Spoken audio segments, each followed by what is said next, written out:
Finally 1 মাস পর আমার খাতাটা রেডি হলো আজ। তো তোমাদের সাথে শেয়ার করব আমার খাতাটা কেমন হয়েছে, তোমরা বলবে আমার সেলাইয়ের খাতা। তো চলো তোমাদের সাথে একটু শেয়ার করি।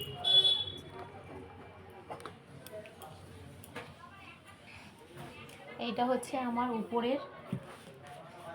উপরের ডিজাইনটা করেছি। এখানে সেলাই মেশিন দিয়েছি, এখান থেকে সুতো দিয়ে ভরার এইভাবে করেছি। এখানে একটা সুন্দর করে একটা ডিজাইন করার চেষ্টা করেছি।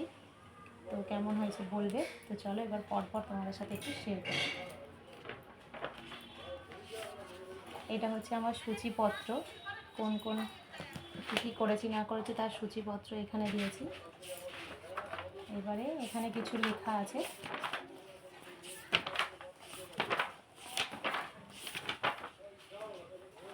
তো এটা হলো গোল কাট সায়া, দেখতে পাচ্ছ কিনা জানি না। এটা হলো গোল কাট সায়া, এটা হলো 6 কাট সায়া, এইটা হলো জামিয়া, তার সঙ্গে এখানে আঁকাটা আমি এ পাশে দিয়েছি। এটা হলো পাজামা,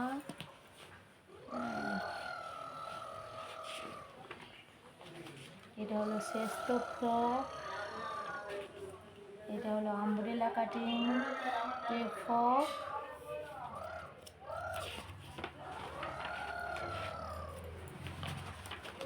কয়ভাবে কাটা যায় সেইভাবে দিয়েছি। এটা হলো রুমাল কাট টেপ ফ্রক, এটা হলো চুড়িদার কাটের টেপ ফ্রক, এটা হলো গোল গলা নাইটি, এটা হলো অ্যালাইন কাট নাইটি,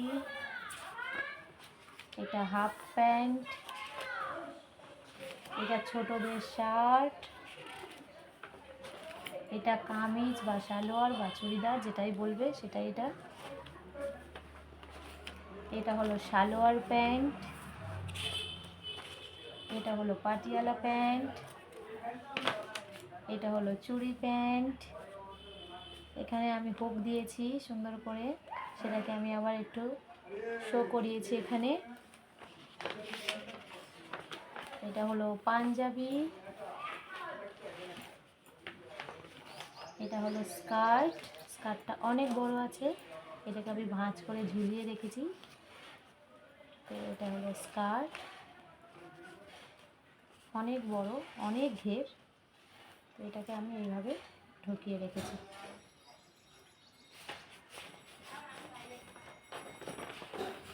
এটা হলো শেস্তো ব্লাউজ, এটা হলো এলিট টেকেন ব্লাউজ, এটা হলো বোম্বে কাট বা বা কাট ব্লাউজ, এটা বড়দের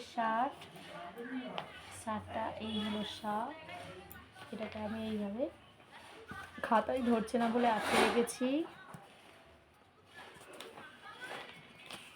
আচ্ছা, এটা হলো প্রিন্সেস কাট ব্লাউজ, এটা হলো পেন্সিল প্যান্ট, এটা হলো প্লাজো প্যান্ট,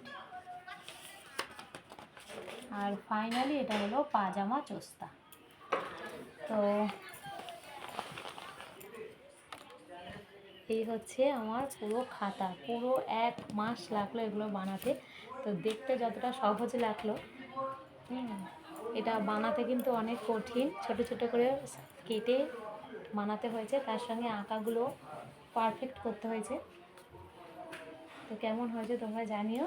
আর কাল আমার এক্সাম, তো এই খাতা থেকে কত পাবো আমি জানি না। তো তোমরা গেস করে বলো কত পাবো। খাতায় মাত্র 20 নাম্বার আছে, 20তে কত পাবা উচিত। তো চলো টাটা।